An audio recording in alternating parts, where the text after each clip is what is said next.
Hello students. आज हम आपकी जो नई टेक्स्ट बुक है क्लास 9th की, उसमें कॉन्सेप्ट है linear growth and linear decay.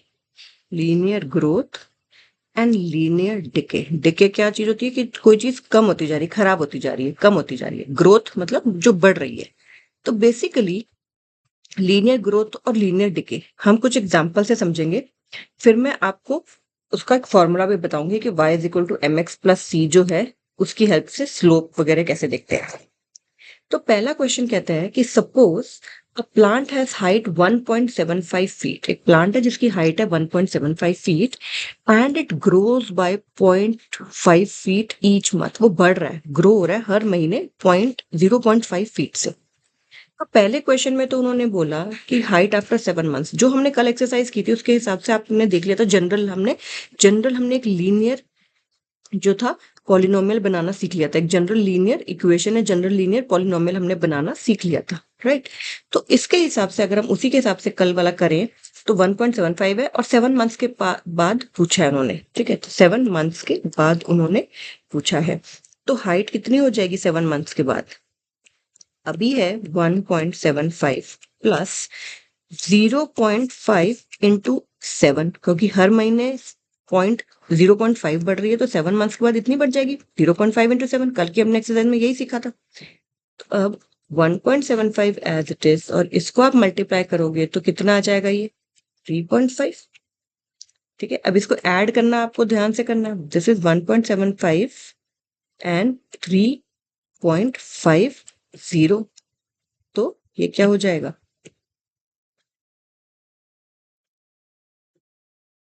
5.25 feet, क्योंकि सब कुछ फीट में है तो हम इसका आंसर भी फीट में देंगे। तो हमने पहला पार्ट दिखा दिया इनको। उन्होंने पहले पार्ट में हमसे क्या पूछा था कि हाइट बताओ आफ्टर 7 मंथ्स। अभी उस फॉर्मूला को हमें जनरलाइज करने के लिए भी कहेंगे। They will just ask us कि हम जनरलाइज भी कर दे वो फॉर्मूला, जो कि लास्ट पार्ट में हम करेंगे भी। तो अब अगले पार्ट में वो क्या कहते हैं? अगले पार्ट में वो हमसे कहते हैं कि find make a table of values. Make a table of values for T. अब टी को उन्होंने हमें बता दिया हम वेरिएबल टी यूज कर रहे हैं। हमें वो हिंट देते जा रहे हैं हर पार्ट में। Make a table for values of a t varying from 0 to 10 months and show how the height h increases every month. तो 0 से शुरू होके हमें 10 मंथ्स तक का टेबल बनाना है, ठीक है। तो जैसे कल की वीडियो में हमने अच्छे से किया था वैसे ही अब कर देंगे, ठीक है। एक सुंदर सा टेबल बना लेते हैं। आप ऐसे भी बना सकते हो, आप ऐसे करके भी बना सकते हो कि यहाँ आपने एच लिख दिया, यहाँ आपने टी लिख दिया। ऐसे करके भी बना सकते हो, बट इस तरह से हम बना लेते हैं। तो यहाँ पे हम लिख रहे हैं, टाइम लिख देते हैं यहाँ पे, और यहाँ पे लिख देते हैं हाइट। ब्रैकेट में यूनिट लिखनी है, ठीक है। ये मंथ की बात हो रही है, यहाँ पे फीट की बात हो रही है। तो 0 मंथ से स्टार्ट करने के लिए बोला उन्होंने। देखिए क्वेश्चन में देव आस्क्ड अस कि 0 to 10 months, तो 0 से लेके 10 मंथ्स तक हमें जाना है, ठीक है। तो बना लें बॉक्सेस। 0, 1, 2, 3, 4, 5, 6, 7, 8, 9 एंड एक और बना लेते हैं हम बॉक्स 10, ठीक है। तो अब देखिए हमारे पास 0 पे कितनी है क्वेश्चन में? 1.75। मैं फीट अब नहीं लिख रही क्योंकि मैंने यहाँ पे फीट कॉमन लिख दिया कि हाइट जो है फीट में आएगी। फर्स्ट मंथ पे कितनी हो जाएगी? उसमें 0.5 ऐड कर देंगे, ठीक है। फर्स्ट मंथ में कितनी हो जाएगी? 1.75 में प्लस 0.5 ऐड कर दिया। 0.5 का मतलब है 0.50। तो इसको ऐड करोगे तो कितना आ जाएगा? 2.25। तो यहाँ आ गया 2.25। अब इसमें 0.5 ऐड कर दो तो कितना आ जाएगा? 2.75। अब इसमें आप ऐड कर दो 0.5 तो कितना आ जाएगा? 3.25। आप समझ रहे हो ना कैसे कर रहे हैं हम ऐड? 1.75 में 0.50 ऐड किया तो ये 5 आया। 7 और 5 12, 1 ऊपर कैरी 2, ठीक है।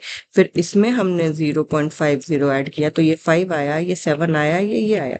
फिर इसमें हमने 50 ऐड किया तो ये आया। ऐसे ऐसे करके बस हम ऐड करते जाएंगे।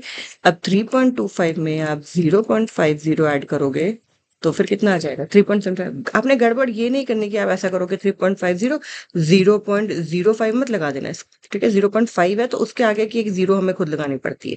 0.5 मीन 0.50, ठीक है, डिपेंडिंग ऑन की क्या ऐड कर रहे हो उसमें।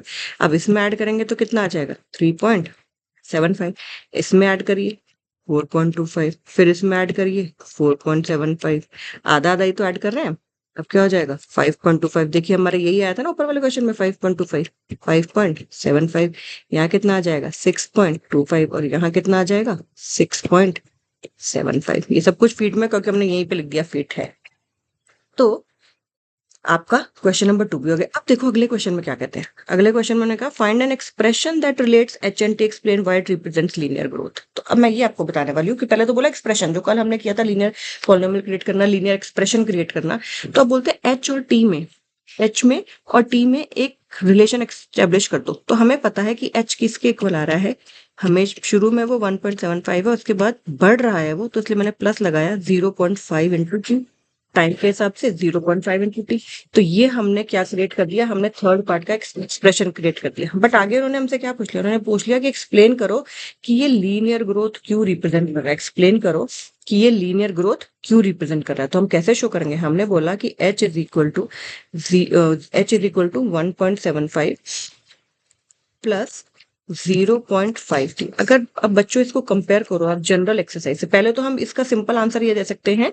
क्या देंगे इसका सिंपल आंसर, बिकॉज हाइट जो है इंक्रीजेस, हाइट जिसकी भी है वो प्लांट की है जिसकी height increases by 0.5 feet every month, तो यानी कि बढ़ रहा है, ग्रोथ हो रही है, ठीक है।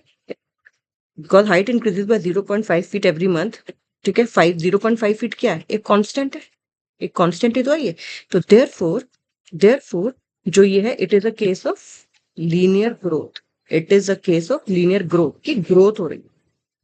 एक तो आप सिंपल ऐसे बता सकते हो, एक तो आप सिंपल ऐसे बता सकते हो because height increases by 0.5 feet which is a constant every month, it is a case of linear growth. But एक मेथड और ये भी होता है कि एक मेथड ये भी होता है कि h इज इक्वल टू हमने बोला 1.75 प्लस 0.5 टी। अगर आप इसको कंपेयर करो एक जनरल इक्वेशन से y is equal to M X plus C, तो यहाँ पे एम एक्स ये है, वेरिएबल ये है ना, कांस्टेंट ये है। तो स्लोप जो होता है ऐसी इक्वेशन का, जो स्लोप जो होता है ऐसी इक्वेशन का, मैं आपको स्लोप के बारे में अगली वीडियो में और भी बताऊंगी, वो एम है। जो इस कांस्टेंट के साथ जो ये है एम है। और क्योंकि ये पॉजिटिव है, क्योंकि ये पॉजिटिव है नंबर, तो यानी कि 0.5 नंबर पॉजिटिव है, इसीलिए ये लीनियर ग्रोथ का केस है, इसीलिए ये लीनियर ग्रोथ का केस है, ठीक है। अगर ये माइनस होता, ठीक है, यहाँ पे अगर ये 0.5 की जगह -0.5 होता तो हम कहते हैं लीनियर डिके का केस है। तो हम क्या कहते हैं कि ये लीनियर डिके का केस है, ठीक है। तो आपको इस तरह से जनरल जनरल एक्सप्रेशन निकालने भी आएंगे, ठीक है, और इससे आपकी कैलकुलेशन बहुत इजी बन जाती है, ठीक है। अब हम नेक्स्ट क्वेश्चन देखते हैं। कहते हैं एक मोबाइल फोन है जो कि 10,000 रुपीज के लिए खरीदा। Mobile phone is bought for rupees 10,000, its value decreases by rupees 800 every year. हर साल इसकी वैल्यू 800 रुपीज से डिक्रीज हो जाती है। तो पहले तो बोलते हैं find the value of the phone after 3 years, find the value of the phone after 3 years. तो इसमें हमें कोई दिक्कत नहीं, हमें फर्स्ट हमें पता है कि 0 टाइम पे कितनी थी, 0 ईयर पे, और फिर 3 इयर्स के बाद हमें निकालनी है, तो हम वो निकाल देते हैं फटाफट से। कैसे निकालेंगे, तो हम, इन्होंने हमें बाद में टी बोला है टाइम के लिए, वी बोला है वैल्यू फोन के लिए, तो हम वी कर देते हैं। चलो यहाँ पे वी कितना हो जाएगा पहले पार्ट में, ठीक है, 10,000 माइनस 800 इंटू 3, यही होगा ना। तो कितना हो गया 10,000 माइनस 2,400, कितना हो जाएगा 10,000 में से 2,000 गए 800, 800 में से 400 गए 7,600 रुपीज, पहला पार्ट हो गया, ठीक है। फिर इन्होंने वही बोला कि टेबल बनाओ 0 to 8 ईयर, जैसे पहले क्वेश्चन में था, शो करो कि वैल्यू जो है डेप्रिशिएट हो रही है टाइम के साथ। हमने पहले वाले इसमें शो कर दिया था इंक्रीज हो रही है, इसमें हम शो कर रहे हैं कि डिक्रीज हो रही है। 0 to 8 बनाना है तो बना देते हैं फटाफट से, 0 to 8 बनाना है तो हम बना देते हैं।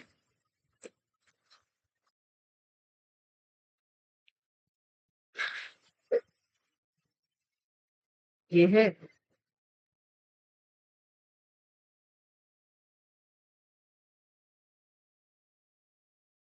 ये है हमारा मंथ और ये हमारी वैल्यू ये है। बेसिकली इसको टाइम कर लेते हैं, उन्होंने टी बोला अगले उसमें, तो टी कर लेते हैं इसको।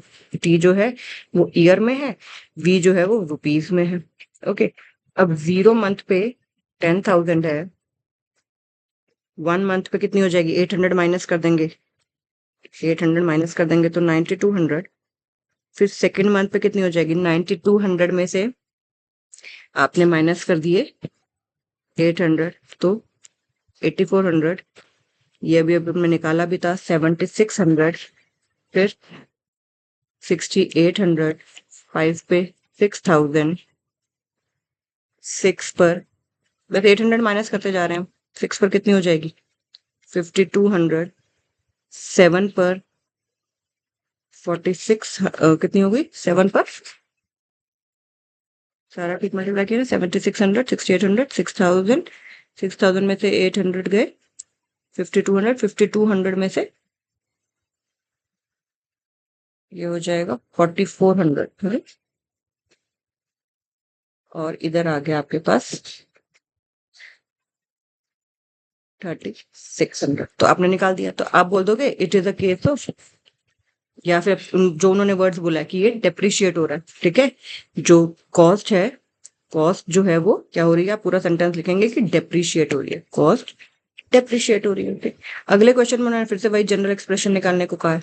उन्होंने अगले क्वेश्चन में क्या किया कि find an expression that relates v and t and explain why it represents linear decay. तो हम बता देते हैं, वी एंड टी को हम वो कर देते हैं, v is equal to what?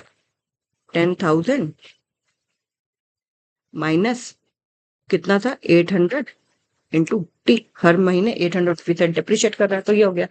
फिर आप क्या बताओगे? बिकॉज कॉस्ट ऑफ मोबाइल, ठीक है, इज डेप्रिशिएटिंग, ठीक है, या डिक्रीजिंग, आप डिक्रीजिंग वर्ड भी लिख सकते हो, by ₹800 which is a constant, bracket में इसको कांस्टेंट लिख दो, every month, every month, therefore it is a case of, it is a case of linear decay, it is a case of linear decay। Okay, दूसरा आप इसको compare करो, y is equal to M X plus C से, तो आप बोलोगे m जो है वो नेगेटिव है, इसीलिए ये लीनियर डिके का केस है। ठीक है, तो इस तरह के क्वेश्चन आएंगे जो कि बहुत ही सिंपल होंगे। ओके, कहता है पहले हम ये देखेंगे, question says the initial population of a village is 750। जो इनिशियल पॉपुलेशन है, यानी कि जब विलेज की हम बात कर रहे हैं तो उसकी शुरुआत में पॉपुलेशन कितनी है? 750। ओके, और फिर आगे वो कहते हैं कि every year 50 people move from a nearby city to the village. हर साल 50 लोग, एक पास में एक सिटी है वहां से आके विलेज में रहने लग जाते हैं। Okay, every year 50 people move from a nearby city to the village every year. तो यानी कि अगर अभी 750 है तो अगले साल 50 लोग आ गए सेकेंड ईयर में, फिर और 50 लोग आ गए उससे अगले साल, फिर उससे अगले साल और 50 आ गए, सो। तो अब वो क्या कहते हैं, हमसे क्या पूछते हैं? 3 पार्ट्स में क्वेश्चन पूछते हैं। पहले पार्ट में कहते हैं find the population of the village after 6 years. 6 years के बाद कितनी पॉपुलेशन होगी? तो बहुत सिंपल है, पॉपुलेशन आफ्टर 6 ईयर्स कितनी हो जाएगी? इनिशियल है 750, हर साल 50 लोग आ जाते हैं, तो प्लस 50 इंटू 6, राइट? क्यों? क्योंकि 6 साल है, हर साल 50 लोग आ जाते हैं, तो 6 साल में 50 into 6, 50 plus 50 plus 50 plus 50 plus 50 plus 50 which is 50 into 6। Adding 50 को 6 टाइम्स या multiplying 50 into 6 is the same thing. हमने क्या पढ़ा बहुत छोटी क्लासेस में कि एडिशन जो मल्टीप्लिकेशन है वो क्या? Multiplication is nothing but repeated addition, right?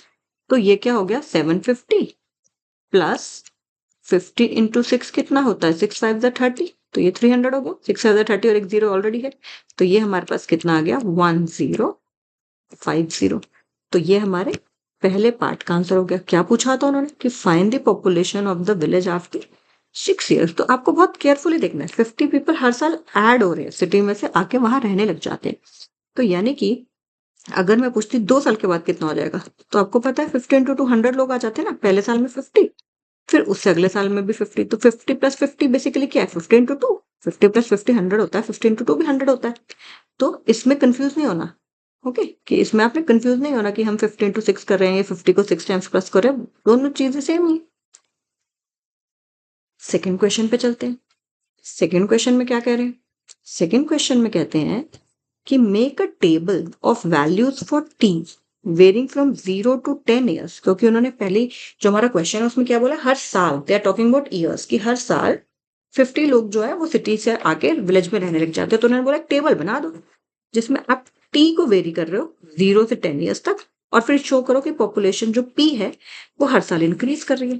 तो उन्होंने हमें पी ये भी बोल दिया कि पॉपुलेशन को आपने पी से डिनोट करना है और एक टेबल बनाना है। चाहे आप टेबल वर्टिकल बना लीजिए चाहे हॉरिजॉन्टल, मैं ऐसे करके आपको दिखा देती हूँ। तो उन्होंने क्या बोला है, एक तरफ बोला है टी और एक तरफ बोला है पी। यहाँ पे हम 0 से शुरू करते हैं, फिर 1, फिर 2, फिर 3, फिर 4, क्योंकि अब कहाँ तक जाने को बोला है हमें, उन्होंने कहाँ तक जाने को बोला, 0 से 10 ईयर्स। तो हम लोग कहाँ तक जाएंगे, फिर 0 से 10 ईयर्स तक कर लेते हैं, टेबल को ड्रॉ कर लेते हैं। अब वर्टिकल हॉरिजॉन्टल जैसे भी आपको ठीक लगे आप वैसे टेबल ड्रॉ कर सकते हैं। ओके, मैं इस तरह से कर रही हूँ, हॉरिजॉन्टल आप वर्टिकल भी कर सकते हैं। वर्टिकल मतलब इस तरह से बना के, एक तरफ टी एक तरफ पी। तो यहाँ 0 पे 750, फिर 1 ईयर पे 750 प्लस 50 यानी कि 800 एंड सो ऑन। तो अब आप इसको लिखेंगे कैसे? अब यहाँ 0 पे आपको पता है कितने हैं, 750, राइट। 1 पे कितना लिखेंगे आप, 1 पे लिखेंगे 750 plus 50 which is equal to 800। यहाँ कैसे लिखेंगे, 750 प्लस या 2 इंटू 50, तो विच इज 850। ठीक है, तो यहाँ आ गया 800, यहाँ आ गया 850, यहाँ आ गया 900, 950, 1000, 1050, 1100, 1150, 1200, 1250, राइट। थोड़ा थोड़ा समझ रहे हैं ना? तो जनरल फॉर्मूला, अब अगले क्वेश्चन में वो आपसे पूछ लेते हैं एक्सप्रेशन निकाल दो पी और टी के बीच में, एक्सप्लेन करो कि लीनियर ग्रोथ क्यों है। पहले हमने टेबल बना दिया, टेबल पे आप अगर ऐसे दिखाएंगे ऐसे करके तो भी चलेगा, ऐसे डायरेक्टली दिखा देंगे तो भी चलेगा कि 50-50 आपने प्लस कर दिया। अब उन्होंने बोला कि आप रिलेशन बताओ, हमें एक्सप्रेशन बता दो, एक एक्सप्रेशन बता दो जो कि रिलेट करेगी पी एंड टी को। ठीक है, और एक्सप्लेन कर दो कि ये लीनियर ग्रोथ क्यों है, नॉट लीनियर डिके बल्कि लीनियर ग्रोथ क्यों है। तो आपकी जनरल एक्सप्रेशन क्या हो जाएगी कि जो पी है, उन्होंने पी के बारे में बात की है ना, हर इनिशियली तो ये है ही है, 50 लोग बढ़ते जाते हैं, तो क्या आपकी एक्सप्रेशन ये नहीं हो जाएगी लीनियर एक्सप्रेशन?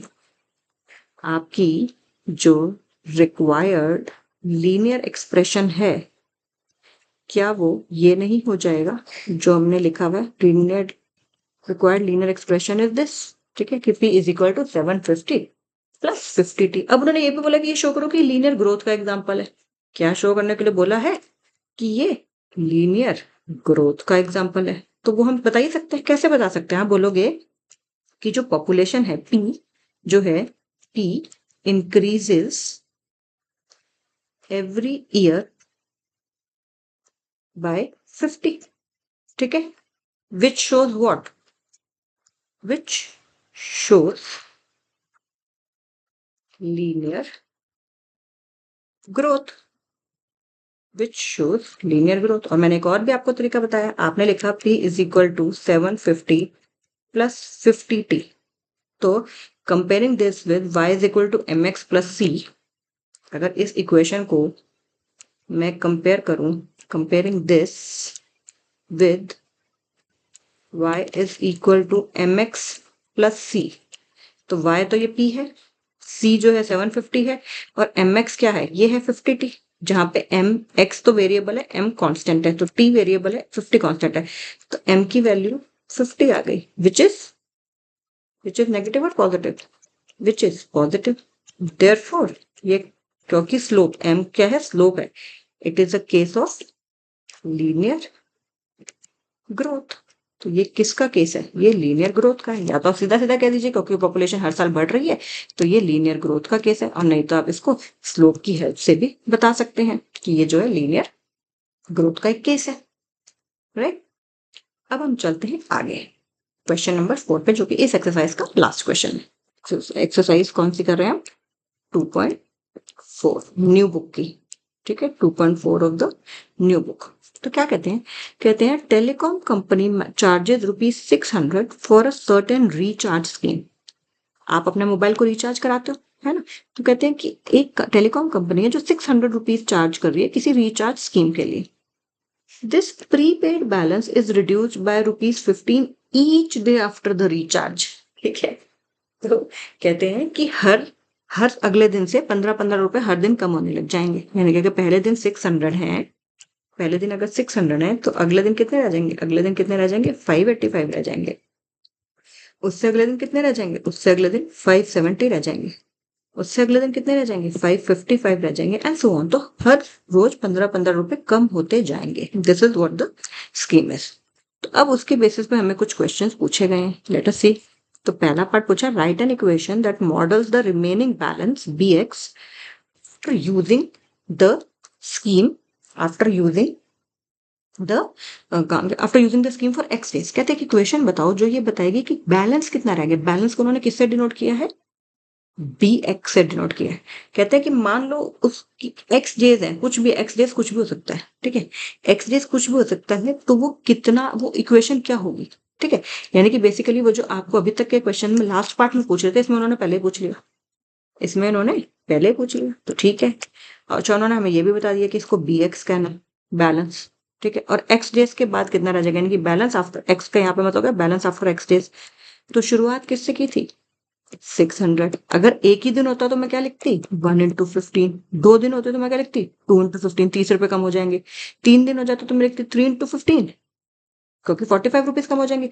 तो अब उन्होंने पूछा आप x डेज, तो मैं क्या लिख दूंगी? x into 15, या फिर in other words x into 15 को क्या लिखते हैं? 15x लिखते हैं ना। x into 15, this is the way we write polynomials, है ना। x into 15, x 15 नहीं लिखते हम, कांस्टेंट पहले लिखते हैं, वेरिएबल बाद में लिखते हैं। तो ये हो जाएगा हमारा। तो हमारा जो उन्होंने क्वेश्चन पूछा है उसका आंसर है bx is equal to 600 minus 15x। दोबारा से देख लीजिए, जो थर्ड पार्ट में हमसे क्वेश्चन पूछ रहे थे उन्होंने हमें फर्स्ट पार्ट में पूछ लिया कि एक ऐसी इक्वेशन बता दो जिसमें कि हमें बैलेंस bx पता चल जाए, जनरलाइज करके कि x डेज के बाद कितना बैलेंस रह जाएगा। तो हमने क्या कहा, bx 600 से शुरू हुए, हर रोज 15-15 रुपए कम हो रहा है, तो x डेज के अगर एक दिन कम हो रहे हैं तो 15 इंटू 1 कम हो रहे हैं, 2 दिन कम हो गए तो 15 इंटू 2 कम हो गए, 4 दिन कम हो गए तो 15 इंटू 4 कम हो गए, x डेज हो गए तो 15 इंटू x यानी कि 15x 15x। तो हमारा ये पहला पार्ट निकल गया। अब आ जाते हैं दूसरे पार्ट पे। दूसरे पार्ट में कहते हैं after how many days will the balance run out. ठीक है, कितने दिन के बाद बैलेंस खत्म हो जाएगा। ठीक है, यानी कि बेसिकली मैं क्या चाह रही हूँ, बैलेंस क्या हो जाए बेटा? बैलेंस हो जाए 0। बैलेंस क्या हो जाए, मैं क्या चाह रही हूँ कि बैलेंस क्या हो जाए, 0 हो जाएगा। ठीक है, यानी कि आप लिखोगे बैलेंस रन्स आउट व्हेन, कब? When balance in x is equal to 0। Balance कब 0 होगा? जब ये बैलेंस ही तो डिनोट कर रहा है। इन्होंने क्या बोला है क्वेश्चन में कि bx क्या डिनोट कर रहा है? उन्होंने क्या बोला है कि क्वेश्चन में bx क्या डिनोट कर रहा है? bx बैलेंस ही तो डिनोट कर रहा है। bx is denoting balance. तो बैलेंस को 0 करने के बाद पूछिए तो मैं क्या करूंगी, जो मेरी इक्वेशन आई है बैलेंस की उसको 0 रख देती हूँ। मेरी इक्वेशन फर्स्ट पार्ट से ये आई है, bx इज इक्वल टू 0, ये bx है which is equal to this, तो यानी कि दिस होल थिंग को मैं इक्वल टू 0 रख देती हूँ। दोबारा देखो, उन्होंने कहा बैलेंस रन आउट हो जाए, बैलेंस रन आउट हो जाए मतलब बैलेंस 0 हो जाए, लेकिन बैलेंस तो मैंने फर्स्ट इक्वेशन में बताया कि ये है, तो उस इस bx की जगह मैंने ये 600 माइनस 15x रख दिया। अब क्या हो गया? तो आपकी इक्वेशन बन गई ना, लीनियर इक्वेशन, जो आपने 8th क्लास में भी पढ़ी है, जो आपने 8th क्लास में भी पढ़ी है। तो अब आप क्या लिखोगे, 600 is equal to 0 plus 15x करेंगे तो 15x, ये 15 इधर मल्टीप्लाई है, इधर आके क्या हो जाएगा, डिवाइड हो जाएगा। ठीक है, अब इसको आप कट कर दीजिए। आप चाहो तो पहले 5 के टेबल में कर देना, ठीक है, मैं डायरेक्टली कर देती हूँ। 15 4 द 60 होता है ये, तो x की वैल्यू कितनी आ गई, 40, यानी कि balance runs out in 40 days. Therefore balance runs out in 40 days. Balance कितने दिन में रन आउट करा, 40 डेज में। मैंने तो डायरेक्ट काट लिया 15 4 द 60। आप ऐसे भी काट सकते हो कि 3 5 द 15, 3 2 द 0 0 द 5 4 द 20 और 0, तो 40 आ गया। तो हमें x क्या था, x ही तो है, ये नंबर ऑफ डेज, x क्या है, नंबर ऑफ डेज ही तो है यहाँ पे सब जगह। 15x मतलब कि 15x, x मतलब नंबर ऑफ डेज। तो हमने ये बता दिया, x की वैल्यू निकाल दी, और हमने बता दिया कि 40 डेज के बाद बैलेंस रन आउट हो जाएगा, चाहे आप करके भी देख सकते हो। ठीक है, अब उन्होंने क्या बोला अगले पार्ट में, कहते हैं कि एक टेबल बना दो x के लिए, वैल्यूज फॉर x के लिए जब 1 to 10 डेज है, और शो करो कि बैलेंस जो है वो रिड्यूस हो रहा है टाइम के साथ, यानी कि लीनियर डिके का केस है ये 1 से 10 डेज के लिए। तो थर्ड पार्ट भी कर देते हैं, टेबल बनाना है। ठीक है, चलिए अब वर्टिकल वाला बना देते हैं। ओके, यहाँ पे बैलेंस, यहाँ पे पहले टाइम लिख देते फिर बैलेंस लिखूंगी। ठीक है, पहले टाइम फिर बैलेंस, तो ये हो गया टाइम और ये हो गया बैलेंस। ओके, तो पहले डे 1 पे कितना है, 7, नहीं डे 1 पे कितना 600 था ना, डे 0 पे कितना था 600, डे 0 पे है 600, और उन्होंने क्वेश्चन में 0 से बोला है 1 से बोला है, ये देख लेना। क्वेश्चन में उन्होंने 1 से बोला है, क्वेश्चन में उन्होंने 1 से बोला है तो 0 वाला मत दिखाना। ठीक है, ये मैं आपको समझाने के लिए दिखा रही हूँ, लेकिन क्योंकि क्वेश्चन में उन्होंने 1 से पूछा तो you did not show this वाला। ओके, तो अब यहाँ क्या हो जाएगा 600 minus 1 into 15, which is what 585। Second day के लिए आ जाओ, कितना हो जाएगा 600। हम देखो मैं लीनियर पॉलिनोमियल ही यूज कर रही हूँ। ठीक है, तो कितना हो जाएगा ये 570। आप डायरेक्टली भी कर सकते हो, लेकिन मैं इसलिए कर रही हूँ ताकि आपको पता चले कि पॉलिनोमियल से कितनी आसानी से वैल्यू निकल रही है। पॉलिनोमियल है क्या हमारा 600 minus 15x, तो मैं जहां जहां 15t, ठीक है 15t कह लो 15x कह लो, यहाँ पे इन्होंने t नाम दिया है, x नाम दिया है, x नाम दिया है, तो इसको भी हम भी इसको x नाम देंगे। ओके, तो 15x, ये क्या है 15x। बस इस पॉलिनोमियल को मैं यूज करती जा रही हूँ और अपनी वैल्यूज निकालती जा रही हूँ। 3 पे 600, x की जगह मैंने क्या रख लिया 15 into 3, तो ये कितना आ जाएगा 555। अब 4 पे देख लेते हैं, 600 minus 15 into 4, तो कितना आ जाएगा 540। आगे चलते हैं 5 पे 600 minus 15 into 5, 600 minus 15 into 5, तो कितना हो जाएगा 525। और आगे चलते हैं 6 पर 600 minus 15 into 6 यानी कि 90, यानी कि 510। 600 minus 15 into 7, तो ये हो जाएगा 15 7 का 105, तो ये हो जाएगा 600 में से, तो ये आ गया 495। 8 600 minus 15 into 8, 15 into 8 होता है 120। 600 में से आप फॉर्मूला ये लिखते रहो, बाकी तो इसमें से माइनस करते जाओ, 15 इसमें से माइनस करते जाओ ना। ठीक है, 15 उसमें से माइनस करते जाओ, चाहे आप लिखो फॉर्मूला ये, लेकिन आप ऊपर से इजीली आपको माइनस करना इजी है। जैसे यहाँ पे मैं यहाँ लिखूंगी फॉर्मूला 600 minus 15 into 9, बट 15 में इसमें से माइनस कर दूं तो कितना आ जाएगा 465। अगला एक और रह गया 10, तो वो कितना हो जाएगा 600 minus 15 into 10, तो वो कितना हो जाएगा 450। 465 में से 450 जाएंगे, तो हो गया हमारा। अब उन्होंने वही बोला कि ये लीनियर ग्रोथ का, क्यों बताएंगे, लीनियर डिके का केस है ये। क्यों, क्योंकि जो बैलेंस है लीनियर डिके, बिकॉज जो बैलेंस है वो डिक्रीज हो रहा है, बिकॉज बैलेंस जो है is decreasing every day by ₹15। ठीक है, दूसरे तरीके से comparing b of x is equal to 600 minus 15x with y is equal to mx plus c। आपके पास m कितना आ जाएगा -15, विच इज नेगेटिव। अगर स्लोप नेगेटिव है तो देयरफॉर ये केस कैसा है? ये केस कैसा है? ये केस लीनियर